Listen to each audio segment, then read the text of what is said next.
आज के पाठ का विषय है जयशंकर प्रसाद की इतिहास धारणा और चंद्रगुप्त नाटक। इस पाठ के अध्ययन के बाद आप जयशंकर प्रसाद के नाट्यालेखन से परिचित हो सकेंगे।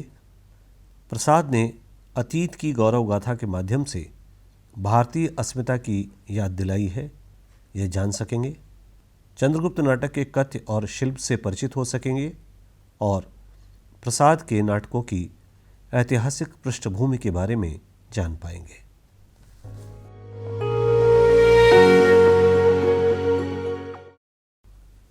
जयशंकर प्रसाद हिंदी नाटक साहित्य की एक महत्वपूर्ण कड़ी है।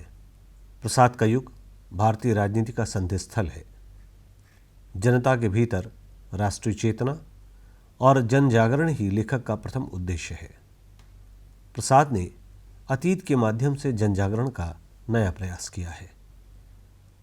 अतीत की नींव पर जयशंकर प्रसाद ने पुख्ता और प्रभावशाली स्वतंत्र भारत के भविष्य का भवन खड़ा किया है। विशाख दत्त नाटक की भूमिका में वे लिखते हैं, मेरी इच्छा भारतीय इतिहास के अप्रकाशित अंश में से उन प्रकांड घटनाओं का दिग्दर्शन कराने की है जिन्होंने हमारी वर्तमान स्थिति को बनाने का बहुत कुछ प्रयत्न किया है और जिन पर कि वर्तमान साहित्यकारों की दृष्टि कम पड़ती है। कोई भी व्यक्ति, समुदाय या राष्ट्र अपने अतीत से जितनी प्रामाणिकता के साथ सीखता है उतना अन्य कोई प्रयास उसे नहीं सिखा सकता। इसीलिए जयशंकर प्रसाद ने भी अपने वर्तमान की समस्याओं को समझने और भविष्य के लिए समाधानों को तलाशने के लिए अपने अतीत, अपने इतिहास को चुना है।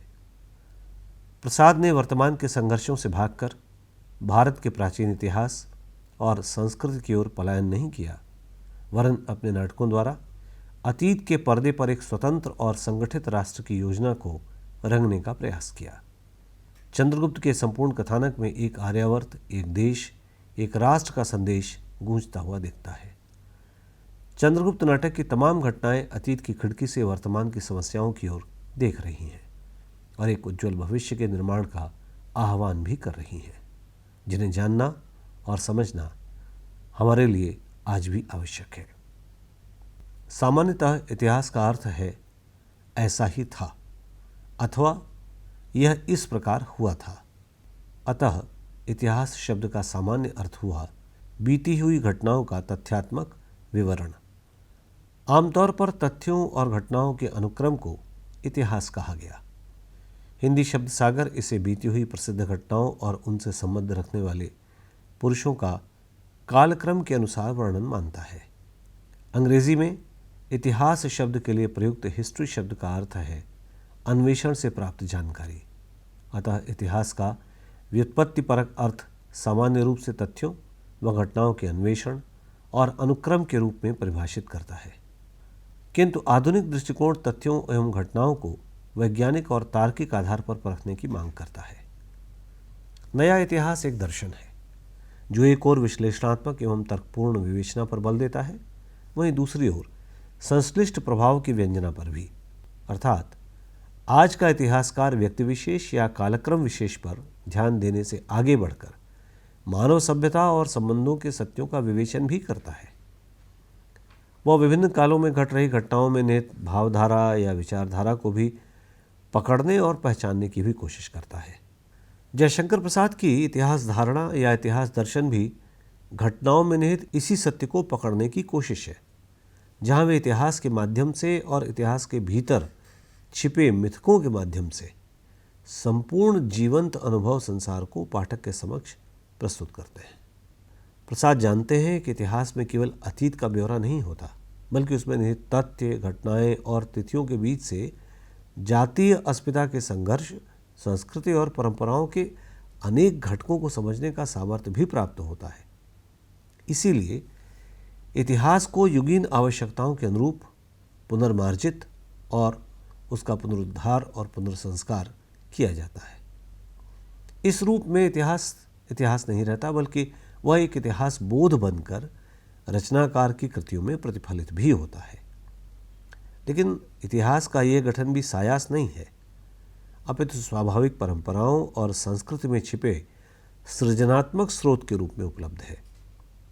प्रसाद अपने नाटकों में प्रयुक्त इसी इतिहास धारणा के माध्यम से युगीन आवश्यकताओं के अनुरूप इतिहास को एक सार्थक आयाम से भर देते हैं। जयशंकर प्रसाद हिंदी नाट्य इतिहास में ऐतिहासिक नाटकों के प्रणेता लेखक के रूप में जाने जाते हैं। प्रसाद ने अपने पूर्व चली आ रही तमाम सारी साहित्यिक धाराओं में से जिस मूल स्वर को चुना वह इतिहास ही है। प्रसाद से पूर्व ऐतिहासिक नाटक लिखे तो जाते रहे, किंतु सामाजिक, राजनीतिक या समाज सुधार की धारा प्रवाह के साथ। लेकिन जयशंकर प्रसाद ने इस ऐतिहासिक धारणा को इतनी बड़ी भूमिका प्रदान की कि प्रसाद युग और उनके बाद के नाटकों का मुख्य स्वर भी इतिहास ही बन गया। प्रसाद ने इतिहास को युगीन सांस्कृतिक चेतना से भी जोड़ा। उनके साहित्य में इतिहास कहीं भी अपनी प्रामाणिकता नहीं खोता। इतिहास की तथ्यपरकता और प्रामाणिकता के प्रति प्रसाद हमेशा ही सजग रहे। वे भारत के प्राचीन इतिहास के अध्ययन और खोज में लगातार लगे रहे। उनका मानना भी था कि इतिहास का अनुशीलन किसी भी जाति को अपना आदर्श संगठित करने के लिए अत्यंत लाभदायक होता है, क्योंकि हमारी गिरी दशा को उठाने के लिए हमारी जलवायु के अनुकूल जो हमारा अतीत और सभ्यता है, उससे बढ़कर उपयुक्त और कोई भी आदर्श हमारे अनुकूल होगा कि नहीं, इसमें हमें पूर्ण संदेह है। यही कारण था कि प्रसाद ने संस्कृत वाङ्मय के साथ साथ जैन और बौद्ध, वैदिक और पौराणिक साहित्य का भी बहुत गहराई से अध्ययन किया। वे इतिहास में बिखरी हुई भारतीय समाज की अगाध सांस्कृतिक, वैचारिक और सामाजिक संपदा को प्रकाश में लाना भी चाहते थे। इसके मूलतः दो कारण थे। एक तो प्रसाद का मत ये था कि कोई भी मनुष्य या जाति अपने इतिहास से कटकर नहीं रह सकती। उसके अनुभव, विचार, परंपराएं, उसका आज, वो उसके इतिहास का ही दाय होता है। अपनी वर्तमान समस्याओं के समाधान के लिए वह अपने अतीत के अनुभवों को ही खंगालता भी है। संस्कृति और समाज भी स्वयं को इतिहास के संदर्भ में ही टटोलते और बदलते हैं। दूसरा, प्रसाद का समय पुनरुत्थान काल था, जब अंग्रेज़ों द्वारा भारतीयों को हीन बताकर उन पर शासन का शिकंजा कसने का चरम समय चल रहा था। प्रसाद पूर्व भी अंग्रेज़ों के षड्यंत्र के विरुद्ध अपने गौरवमयी इतिहास से अपने वर्तमान को नई चेतना और नई ऊर्जा से भरने के प्रयास साहित्यकारों और समाज सुधारकों द्वारा किए जा रहे थे। लेकिन प्रसाद ने इस कार्य को पूरी जिम्मेदारी और पुख्ता रूप से करने का बीड़ा उठाया। भारतीयों की पराजित मनोवृत्ति को तोड़ने और उन्हें आंदोलित, प्रेरित और प्रोत्साहित करने के लिए जयशंकर प्रसाद ने अपने नाटकों के माध्यम से उत्तर वैदिक काल से लेकर पृथ्वीराज चौहान तक के गौरवशाली प्राचीन इतिहास के उन धुंधले पृष्ठों को प्रकाश में लाने का प्रयास किया जिनकी ओर न तो सर्वसाधारण का ध्यान ही गया था और जिन्हें उपेक्षित कर भारतीयों को हीन जाति का घोषित किया जा रहा था। वास्तव में जयशंकर प्रसाद ने अपने नाटकों के माध्यम से इतिहास नहीं लिखा है, बल्कि ऐतिहासिक तथ्यों के भीतर छिपे संदर्भों से बंधे सत्य को उद्घाटित किया है।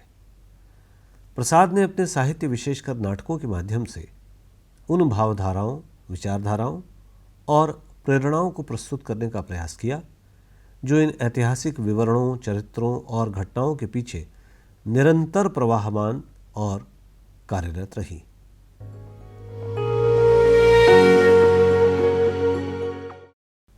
नाटक की परंपरा संस्कृत के गौरवमय इतिहास से जुड़ी है।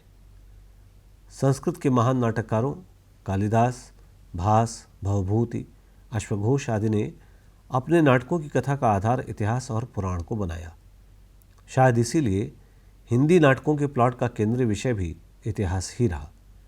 वैसे तो साहित्य, जो कि युगीन संवेदनाओं का विषय है, इसकी तमाम विधाएं अपनी अभिव्यक्ति में वर्तमान को अतीत के आधार पर ही अभिव्यक्त करती हैं, लेकिन साहित्य की अन्य विधाओं की तुलना में नाट्य साहित्य में इतिहास का अपेक्षाकृत अधिक उपयोग हुआ है। इसका मुख्य कारण यही है कि नाटक अपने मूल रूप में नाटककार के कलात्मक अनुभवों की सर्जनात्मक अभिव्यक्ति करने वाली विधा है। नाटक में यह सर्जनात्मकता इसलिए भी महत्वपूर्ण है क्योंकि वह पाठ्य ही नहीं, दृश्यात्मक विधा भी है। अन्य साहित्यिक विधाओं का आस्वाद पाठ्य होने के कारण व्यक्तिपरक होता है, जबकि नाट्यकृति का आस्वाद पाठ्य और दृश्य दोनों होने के कारण व्यक्तिपरक भी होता है और सामूहिक भी। इसीलिए नाटक में इतिहास के प्रभाव को ग्रहण कर अधिक प्रभावशाली रूप में अभिव्यक्त करने की क्षमता होती है। नाट्य साहित्य और इतिहास का एक अलग और अनूठा रिश्ता है। अपनी मंचीय क्षमताओं के कारण नाटक इतिहास को वर्तमान समय में कलात्मक और जीवंत ढंग से ढालने में समर्थ भी होता है। नाटक के माध्यम से प्रस्तुत इतिहास मंच पर जीवित होकर दर्शकों के लिए जीवन की एक नई समझ, एक जीवन दृष्टि पैदा करता है। डॉक्टर नामवर सिंह के शब्दों में, बिना इतिहास की मदद के कोई जीवन नहीं समझा जा सकता। भारत के बारे में अगर आप जानना चाहते हैं और भारत के इतिहास को नहीं जानते तो आप भारत को नहीं जान सकते। हर देश का इतिहास होता है, हर साहित्य का इतिहास होता है, संस्कृति होती है। ठोस इतिहास से ही जीवन दृष्टि बनती है। जो जीवन दृष्टि इतिहास से अलग होती है वह अमूर्त होती है, वह निर्गुण हुआ करती है।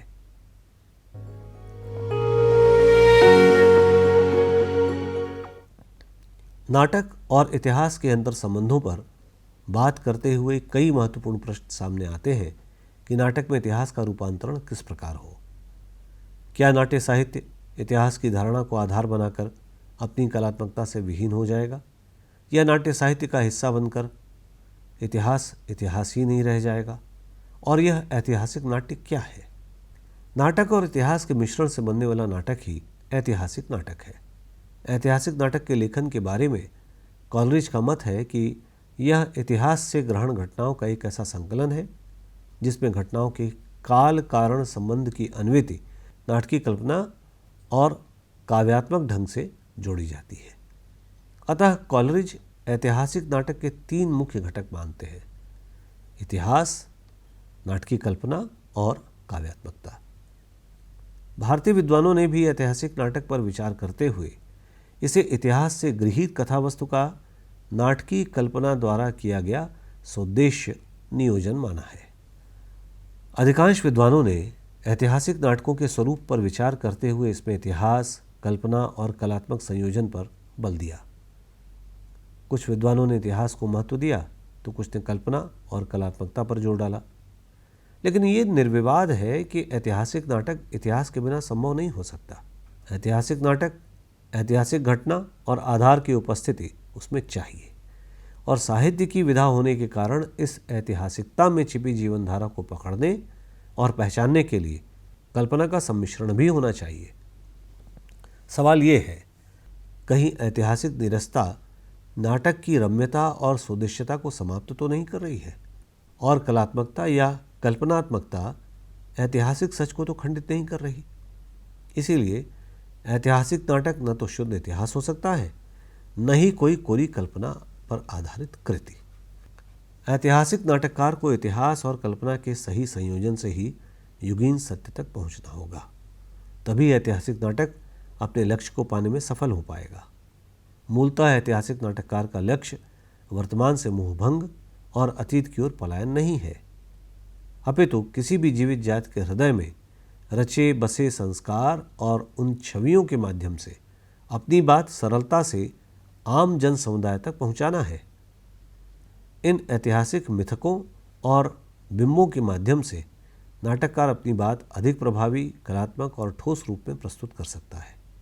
वस्तुतः यह नाटककार की इतिहास धारणा ही है कि वह अपनी संवेदना और अनुभूतियाँ अपने पात्रों में बांटता है।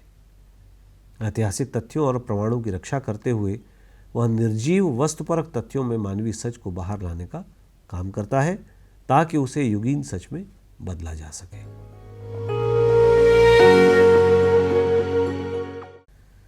जयशंकर प्रसाद के लगभग सभी नाटकों का केंद्र बिंदु इतिहास है। मूलतः ऐतिहासिक कलेवर को लेकर ही प्रसाद ने अपने सभी नाटकों की रचना की। इस ऐतिहासिक कलेवर को पूरी क्रमबद्धता, तार्किकता, तथ्यात्मकता और संपूर्ण संयोजन से प्रस्तुत करने के लिए प्रसाद ने अपने नाटकों की ऐतिहासिक भूमिकाएं लिखी तथा ऐतिहासिक लेख भी लिखे। इन भूमिकाओं और लेखों को पढ़ने से यह स्पष्ट हो जाता है कि प्रसाद के सामने इतिहास की निश्चित धारणा एक निश्चित स्वरूप था। प्रसाद के लिए इतिहास का संबंध केवल व्यक्तियों और घटनाओं से नहीं था, बल्कि उनकी इतिहास धारणा इतिहास के कालक्रम में पीछे छिपे मानव संबंधों की व्याख्या भी है।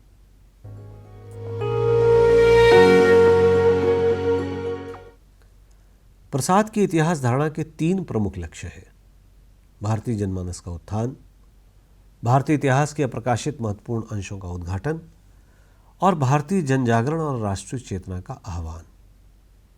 अपनी इन्हीं मान्यताओं और धारणाओं की अभिव्यक्ति के लिए प्रसाद ने भारतीय इतिहास के उन युगों को चुना जहां मानव सभ्यताएं तक एक दूसरे से टकराई हैं, छिन्न भिन्न हो गई हैं। एक शाश्वत सत्य और विश्वास के कारण ही ये नष्टप्राय सभ्यताएं फिर से खड़ी हो गई। इतिहास के ये अंश पूरे भारतवर्ष के महान साम्राज्यों के पतन के कारणों, उनसे बचने या बाहर निकलने के उपायों और आगे बढ़ने के उत्साह से ओतप्रोत करने वाले हैं। प्रसाद ने प्रायः अतीत की ऐसी असाधारण घटनाओं को अपने नाटकों के लिए चुना जो एक ओर हमारे जीवन के महान सत्यों का उद्घाटन करने वाली है, तो दूसरी ओर स्वातंत्र्य चेतना को जगाने वाली भी है। चंद्रगुप्त और स्कंदगुप्त नाटकों में भारत और यूनान का संघर्ष और अंततः विदेशी आक्रांताओं को खदेड़कर शांति स्थापित करने की बात की गई है। जन्मेजय का नागयज्ञ में आर्य अनार्य जातियों के संघर्ष को समाप्त करके एकता, समता और प्रेम की भावना को बढ़ावा दिया गया है। करुणालय में धर्म भावना और कर्तव्य निष्ठा का महत्व प्रतिपादित किया गया है। सज्जन में दुष्टों को भी सज्जनता से जीतने पर बल दिया गया है। प्रायश्चित में देशद्रोही की भर्त्सना की गई है। विशाख और अजातशत्रु में महान जीवन मूल्यों की स्थापना की गई है। ध्रुव स्वामिनी में नारी के संघर्ष, सम्मान और मुक्ति का स्वर है। इस प्रकार प्रसाद के नाटक ऐतिहासिक माहौल में वर्तमान की झांकी प्रस्तुत कर पाठकों में उत्साह का संचार करते हैं। यही प्रसाद की इतिहास धारणा है।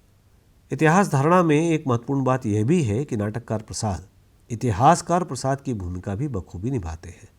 नाटकों की भूमिकाओं में वे नाटक की ऐतिहासिक पृष्ठभूमि को पूरे ऐतिहासिक शोध के साथ प्रस्तुत करते हैं। इन भूमिकाओं में प्रस्तुत ऐतिहासिक सामग्री केवल साहित्यकारों के लिए ही नहीं, इतिहासकारों के लिए भी महत्व का विषय है। प्रसाद ने ग्रीक इतिहास, बौद्ध इतिहास, शिलालेख, ताम्रपत्र, मूर्तियाँ, लौह स्तंभ, दंत कथाओं, किंवदंतियों, पौराणिक उपाख्यानों, इन सब का स्थान स्थान पर प्रयोग किया है।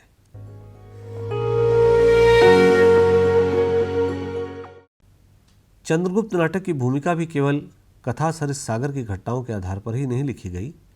वंशवृक्ष और कालक्रम की सही घटनाओं के लिए पुराणों का भी प्रचुर मात्रा में उपयोग किया गया। वस्तुतः चंद्रगुप्त की भूमिका एक अत्यंत चतुर इतिहासकार की कृति है, जिसने इतिहास की संपूर्ण सामग्री का प्रयोग कर ठोस मान्यताओं के रूप में अपने निष्कर्ष निकाले। प्रसाद ने इस भूमिका का लेखन पर्याप्त अनुसंधान और अन्वेषण के बाद किया।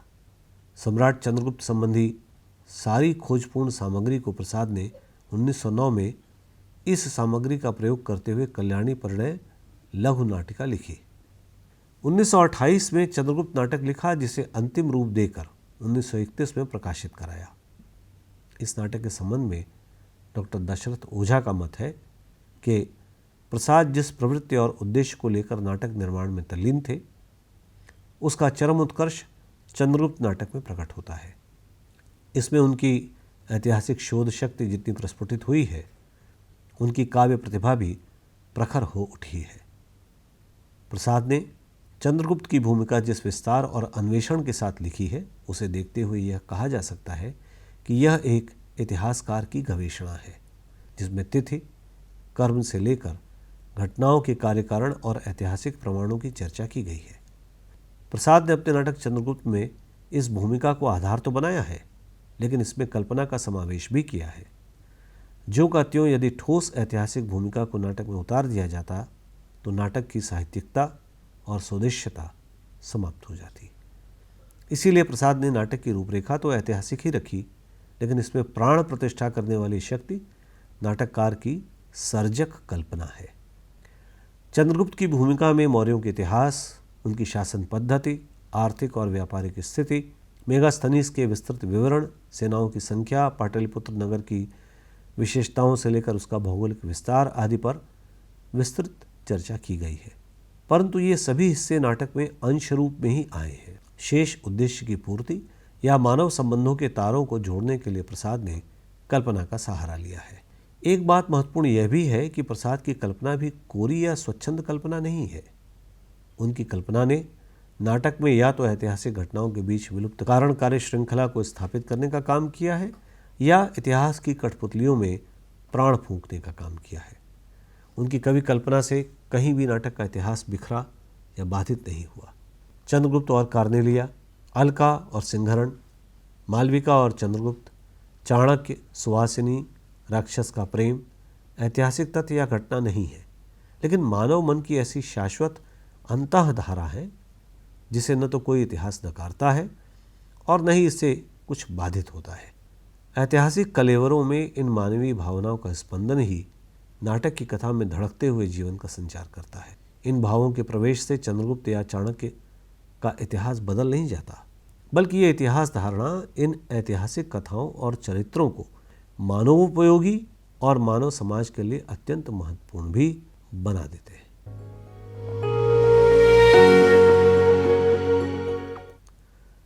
चंद्रगुप्त नाटक की कथा 4 अंकों में विभाजित है। प्रथम अंक में 11, द्वितीय में 10, तृतीय में 9 और चतुर्थ अंक में 14 दृश्य हैं। इस तरह कुल मिलाकर दृश्यों की संख्या होती है 44। इस नाटक में प्रसाद ने 327 ईसा पूर्व में सिकंदर के आक्रमण से लेकर 305 ईसा पूर्व में सिल्यूकस की पराजय और संधि तक 23 वर्षों के इतिहास को नाट्य रूप प्रदान किया।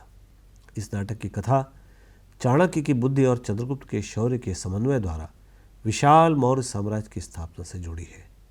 इस कथा को मूल रूप से 4 भागों में बांटा गया है। सिकंदर का भारत पर आक्रमण, नंद का विध्वंस और चंद्रगुप्त का राजतिलक, चंद्रगुप्त की दक्षिण भारत के प्रांतों पर विजय और मगध की षड्यंत्र लीला की समाप्ति तथा विदेशी आक्रांता सिल्यूकस की पराजय और कार्नेलिया चंद्रगुप्त का विवाह। परंतु इन चारों को आपस में तर्कसंगत और नाटकीय रूप से जोड़ने के लिए प्रसाद ने छोटी छोटी काल्पनिक घटनाओं का सहारा लिया। उदाहरण के लिए नाटक के प्रारंभ में दिखाया गया सिकंदर का गांधार नरेश द्वारा स्वागत ऐतिहासिक घटना है। इस ऐतिहासिक तथ्य के अलावा चंद्रगुप्त और सिंहरण का तक्षशिला में चाणक्य से शिक्षा ग्रहण करना, सिंहरण और आंभी का संघर्ष, अलका का सेतु चित्र बनवाना आदि घटनाएं काल्पनिक हैं। ऐसे ही दांड्यायन के आश्रम पर सिकंदर का आना और उनकी बातचीत एक इतिहास सिद्ध घटना है, जबकि वहाँ सिकंदर और चंद्रगुप्त की मुलाकात, कार्नेलिया का चंद्रगुप्त के प्रति प्रेम, सिल्यूकस द्वारा चंद्रगुप्त की बाघ से रक्षा करना और दांड्यायन का चंद्रगुप्त के मगध के भावी सम्राट होने की भविष्यवाणी करना आदि काल्पनिक घटनाएं हैं। इसी प्रकार सिल्यूकस का सिकंदर के साथ आना तो ऐतिहासिक है, परंतु कार्नेलिया का उनके साथ आना, फिलिप्स का कार्नेलिया के प्रति आसक्त होना, चंद्रगुप्त द्वारा कार्नेलिया के सम्मान की रक्षा, ये सारी घटनाएं काल्पनिक हैं। चंद्रगुप्त और कार्नेलिया के प्रेम को पुष्ट करने के लिए इन कथाओं को आपस में जोड़ा गया है। महत्वपूर्ण बात यह है कि ये तमाम काल्पनिक घटनाएं नाटक की ऐतिहासिकता को कहीं भी हानि नहीं पहुंचाती। ये कल्पनाएं इतिहास के भीतर छिपी भावना की कड़ियों को ही जोड़ती हैं।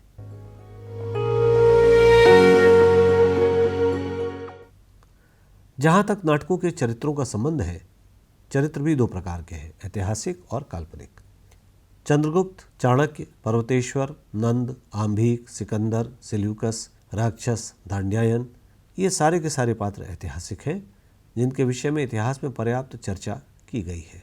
प्रसाद ने इन सभी प्रसिद्ध ऐतिहासिक व्यक्तियों को ऐसे मानवीय चरित्रों में बदला है जिससे इनकी ऐतिहासिकता भी बनी रहे और ये मानसलता से पूर्ण जीवंत पात्र भी बने रहे।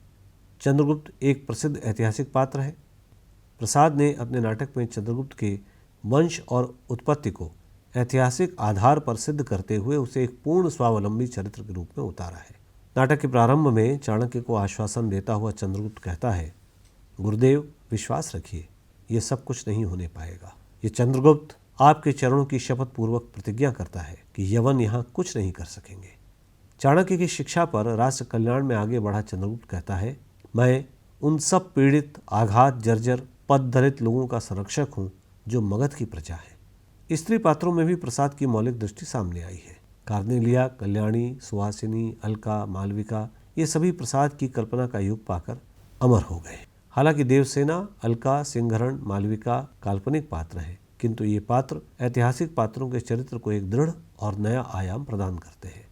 प्रसाद के चरित्रों की सृष्टि का आधार इतिहास है और उद्देश्य राष्ट्र जागरण। यही कारण है कि ये तमाम ऐतिहासिक पात्र अतीत के मृत पात्र नहीं हैं, अपितु ऐसे जीवंत चरित्र हैं जो जीवन के महान सत्यों का उद्घाटन करते हैं, जीवन मूल्यों की अभिव्यक्ति करते हैं, जन जागरण के उद्देश्य को पूरा करने में नाटककार की सहायता करते हैं। चंद्रगुप्त, चाणक्य, फिलिप्स, राक्षस, कार्नेलिया, मालविका, अलका, सिंहरण आदि की प्रपंच बुद्धि इन चरित्रों के जिस भी सकारात्मक या नकारात्मक पक्ष का उद्घाटन करती है, उससे प्रसाद ने राष्ट्रीय एकता, त्याग, स्वतंत्रता, मानवता प्रेम, अहिंसा, वीरता, देशभक्ति आदि मूल्यों की स्थापना की है, जिससे उनकी युग चेतना को बल मिला है।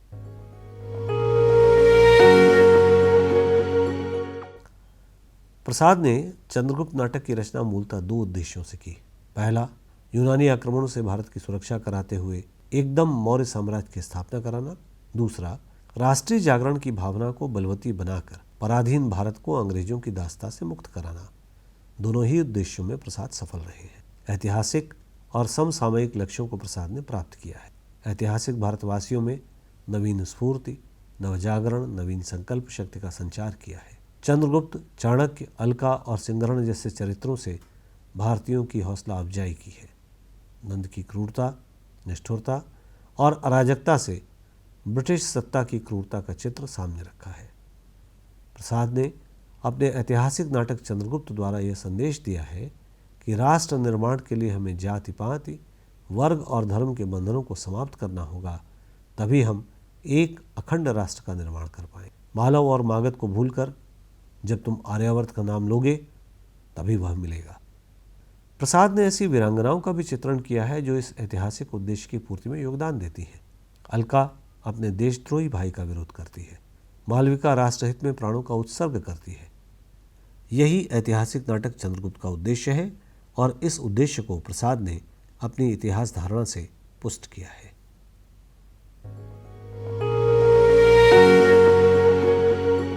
निष्कर्ष के तौर पर हम कह सकते हैं कि प्रसाद ने अपने नाटकों में अतीत का गौरवगान किया है।